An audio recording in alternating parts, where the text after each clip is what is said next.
L'opération d'assainissement de la ville de Kinshasa menée par la police nationale congolaise, on en parle avec Samuel Eyamongo qui est déjà sur ce plateau. Samuel, bonjour et bienvenue.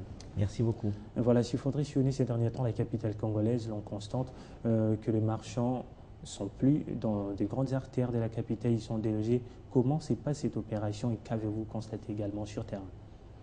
Je voudrais d'abord, avant de commencer, remercier votre chaîne et tous les dirigeants de la chaîne et de tous ceux des médias congolais qui souvent ont l'habitude de m'inviter et qui, avec moi,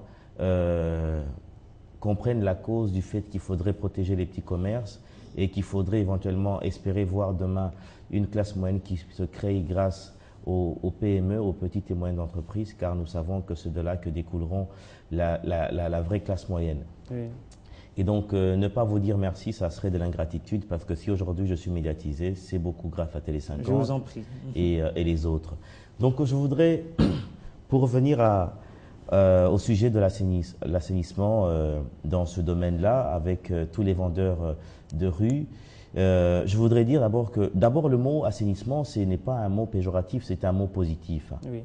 Donc, il est important de savoir réglementer les choses. Parce que certes vrai, nous défendons la cause des petits commerçants et la promotion des PME, mais nous ne devons pas non plus encourager toute forme de libertinage dans le domaine du petit commerce. Oui.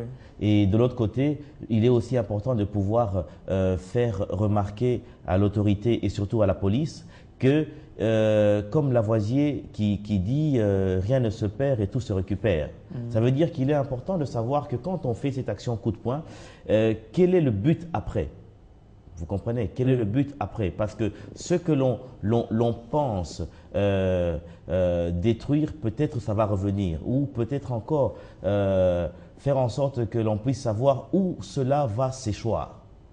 Vous comprenez? Parce que nous ne voulons pas simplement qu'il puisse avoir des actions cosmétiques et spectacles où l'on voit qu'il y a des policiers qui rentrent en scène et qui font leur show et qui, par surcroît aussi, il y en a d'autres qui se permettent aussi de pouvoir vandaliser la marchandise des petits commerçants et de ces vendeurs de rue. Moi, je pense qu'il est important de pouvoir penser à un assainissement réel. Oui. Qu'est-ce que je veux dire par là? Parce qu'il est des fois important de pouvoir, pour comprendre le présent, aller dans le passé. Je voudrais donner une petite anecdote par rapport à l'histoire de France. Par rapport à l'histoire de France et l'un des premiers monarques français de notre ère médiévale, qui est Philippe Auguste, qui en son temps, qui était en quête de pouvoir chercher les moyens pour pouvoir, si tu veux, créer la trésorerie de la monarchie. Oui. Et qu'est-ce qu'il a fait en son temps? Il a eu à constater que dans la France de hier, à cette époque de Philippe Auguste, qui était le fils de Louis XII, et il a constaté qu'il y avait des badauds dans toute la France, partout ailleurs, de manière désordonnée. Et avant de pouvoir se mettre à faire la traque comme la police le fait, oui, il est important de pouvoir, une chose impérative, répertorier. Vous comprenez? Oui. Nous savons, sous le plan analytique, que l'économie congolaise, entre guillemets, se trouve dans les mains de ceux qui ne sont pas dans le conventionnel, ceux qui ne sont pas répertoriés. C'est dans les mains de ceux qui sont dehors. Donc, il est aussi important de faire comme Philippe Auguste, qui a répertorié. Et en répertoriant, il a eu à pouvoir créer les taxes auprès de ces différentes personnes en canalisant leur action ou leur démarche de commercer. Parce qu'il est impossible, je ne peux pas vous dire, je ne peux pas venir vous rassurer ici que parce qu'il y a l'opération coup de poing, demain il n'y aura plus des commerçants dans les rues. Même dans toutes les grandes villes du monde entier, il existe des petits commerçants, des petits vendeurs de rue et autres. Mais il faudrait simplement savoir réguler, orienter. Parce que quand on les chasse, c'est pour les envoyer où? Vous comprenez? La première révolution de la modernité, si l'on peut parler ainsi, a commencé en France à l'époque de Philippe Auguste, qui grâce à cette taxe-là, il a commencé à créer des routes pavées. Donc ça veut dire que ces personnes qu'on minimise sont capables de pouvoir générer de l'économie, générer de l'argent. Donc ça veut dire qu'il ne faudrait pas que ce soit simplement une action qui va se poser simplement pour le bénéfice de la police pour faire un show. Et moi je pense qu'il est important que ça soit en consortium avec la DGRK ou avec l'hôtel de ville pour faire en sorte que l'on puisse voir comment est-ce qu'ils vont conjuguer les efforts. Parce que l'action coup de poing, c'est du muscle. Et après, Lavoisier dit, rien ne se perd, tout se récupère. On peut récupérer le bénéfice de cette chose-là avec la DGRK. Oui. Parce que quand on arrive à répertorier ces différentes personnes, les têtes réfléchissent parce que la police font les mains.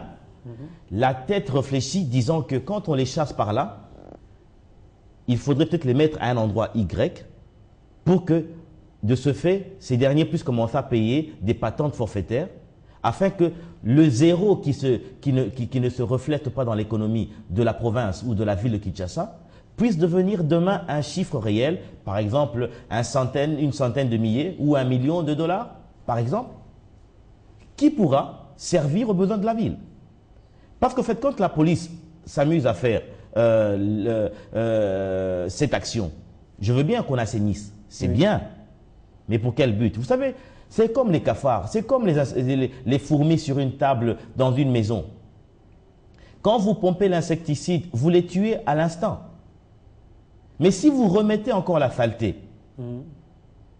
3 heures après, ne soyez pas étonnés que ces gens reviennent. Mais la police nationale congolaise a promis que l'opération va se poursuivre partout dans tout. Jusqu'à fatiguer, vous êtes sûr? C'est ce qu'ils ont dit. Non, mais c'est ce qu'on a dit, ce n'est pas la réalité. Parce qu'il est vrai, il faudrait être... Moi, j'aime bien faire des analyses, comme qui dirait, sans sentiment, réalistes. Parce que pour le moment, c'est du show. Et c'est vrai qu'il est vrai quand vous regardez sur Château, dans certains endroits de la ville de Kinshasa. Moi, j'ai grandi à Pigeon. Oui. Il est vrai qu'aujourd'hui, quand je constate que Pigeon, hier, quand je grandissais à Pigeon, on n'avait que des maisons. Mais aujourd'hui, vous trouvez des bars partout. Ce n'est plus l'image de ces quartiers résidentiels qui étaient hier. À Pigeon ou d'autres. Dans ces points, vous encouragez la police? Non, ça veut dire que j'encourage, je suis d'accord, mais je pense qu'il est important qu'il faut que cela soit fait de la manière que l'on puisse savoir récupérer cette énergie de manière positive. Non pas simplement faire le monsieur muscle, chasser, et après qu'on puisse voir ce qui va se passer après. Parce que si on sait ce qui va se passer après, c'est que vous les chassez, ils reviendront, et ça ne va pas être au bénéfice du pays, et même encore, ça ne sera même pas au bénéfice du social. Vous comprenez? Il est vrai qu'on doit encadrer le commerce de la manière à ce que ça puisse être rentable au trésor. Et il n'est pas aussi convenable que les gens ou les commerçants naissent sans loi ni foi dans n'importe quel coin de rue. Et des fois même en se mettant en danger. Je suis d'accord avec le fait qu'on assainisse, mais qu'il y ait un relais. Moi, je voudrais que la police, je voudrais peut-être que demain, que nous puissions voir le général qui s'occupe de cela ou les services de police qui s'occupent de cela puissent être en harmonie avec le gouverneur Kimbuta pour dire qu'ensemble, qu'est-ce que nous pourrons faire pour recadrer ou encadrer ces gens. Même à Paris, même à New York, même partout ailleurs, il y a des vendeurs de rue. Mais tout est régulé. Bien évidemment, pour les gens qui étaient le long du château, vous avez parlé du château qui est bien évidemment l'avenue, qui est bien évidemment assaini. Tous ces gens qui étaient là sont logés quelque part pour l'instant. Logés quelque part où? La Main d'Or. La Main d'Or. Oui, c'est juste sur la à l'intérieur de la Main d'Or. Mais vous savez, il n'y a pas que... Vous savez, la Main d'Or, c'est juste un point, je veux dire, pas géographique seulement, mais c'est un lieu qui ne peut pas contenir tous les changeurs de la ville. Mais ceux qui sont répertoriés sont sur place. Mais il faudrait qu'on puisse répertorier davantage. C'est-à-dire que par cette action coup de poing, qu'il y ait une liste qui s'élève, que l'on dise que tous ceux qui sont dans le domaine X, qu'on les note, qu'on voit et aussi d'autre côté qu'on réfléchisse comment on devrait encadrer cela. Voilà. Parce que quoi qu'il arrive, il faudrait aussi, à toi et à moi, de pouvoir aussi ranger notre manière de vivre. Parce que nous avons l'habitude, dans cette facilité, d'aller dans des coins qui sont à proximité de notre porte, vers ces gens-là. C'est-à-dire que même nous risquons encore de rappeler ces personnes dans ces mêmes lieux. Ça veut dire que si nous savons, dorénavant, qu'on leur a créé un lieu précis, eh bien, si tu as besoin de changer d'argent, si tu voudrais acheter des petites babioles, il faudrait aller à tel endroit. Et ceux qui devront être sur les rues, ils peuvent être éventuellement régulés. Qu'on puisse dire tel nombre, ou encore ceux qu'on connaît qui ne doivent pas être là, s'ils passent par là, il y a une taxation. Et vous savez, on n'a pas forcément besoin de la chicotte pour pouvoir éduquer quelqu'un. Oui. Les contraventions, les taxes ou ce genre de pénalités au travers de paiements financiers peuvent pousser le commerçant à pouvoir chercher à économiser son argent tout en restant là où on lui a donné une place régulière ou normale. Vous comprenez? Parce que si on ne lui donne pas un endroit pour aller, c'est un peu comme l'eau qu'on canalise. Si vous faites des petits barrages pour que l'eau ne transcende pas sa limitation naturelle, oui, et qu'ailleurs vous ne le faites pas, ne soyez pas étonné de voir qu'après, que la même eau que vous avez essayé de chasser, qu'elle puisse encore revenir dans votre maison. Alors, que devrait faire exactement la police ou tous ces gens qui dirigent la dite opération pour éradiquer ces phénomènes et pour faire comprendre à ces vendeurs qu'est-ce qu'il faudrait faire, qu'est-ce qu'il ne faudrait pas faire? Je pense qu'il faudrait qu'il y ait aussi une approche républicaine et citoyenne, oui, dans le sens non pas simplement de les chasser tels qu'on les chasse, parce que j'affirme et je confirme que pendant ce temps aussi, il y a d'autres policiers qui s'amusent à faire des bavures. Mais je ne dis pas que tous, hein. Et il faudrait faire en sorte qu'on puisse faire appel à ces personnes-là. Parce que je voudrais faire comprendre une chose, qu'il est important de comprendre que ces petits commerçants-là que vous voyez dans les rues sont capables d'apporter au trésor de la ville de l'argent. Vous comprenez?